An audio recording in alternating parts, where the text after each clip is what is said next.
درخواست لکھنے کا طریقہ کار۔ درخواست تحریر کرتے وقت اس بات کو مد نظر رکھا جائے کہ درخواست کے 3 حصے ہوتے ہیں: ابتدائی حصہ، درمیانی حصہ اور اختتامی حصہ۔ کسی افسر، ہیڈ ماسٹر صاحب سے چھٹی لینے کے لیے یا کسی افسر سے کچھ گوش گزار کرنے کے لیے جو کچھ لکھا جاتا ہے اسے عرضی یا درخواست کہتے ہیں۔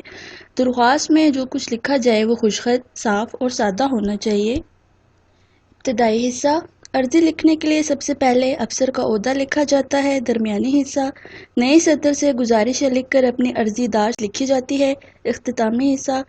درخواست کے خاتمے پر "اے نوازش ہوگی، مہربانی ہوگی" وغیرہ لکھ کر درخواست ختم کی۔ درخواست کے نیچے "العارض" یا "آپ کا تابع فرما" لکھ کر نیچے درخواست گزار کا نام اور پتہ لکھنا چاہیے۔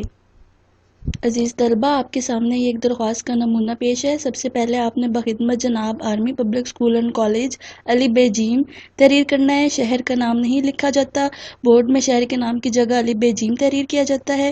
اس کے بعد عنوان: درخواست برائے انعقاد ہم نصابی سرگرمیاں جناب عالی، انتہائی ادب سے التماس ہے کہ فدوی۔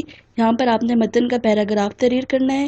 براہ کرم بندہ کی درخواست پر غور کیا جائے، بندہ آپ کا شکر گزار ہوگا۔ آپ کا تابع فرما علی بے جیم، اور یہاں پر رائٹ سائڈ پر آپ نے تاریخ لکھنی ہے۔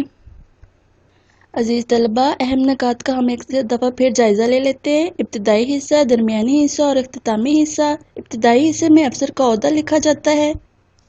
درمیانی حصہ نئی سطر سے گزارشیں لکھ کر اپنی عرض داشت لکھی جاتی ہے۔ اختتامی حصہ درخواست کے خاتمے پر "اے نوازش ہوگی، مہربانی ہوگی" وغیرہ لکھ کر درخواست ختم کی جاتی ہے۔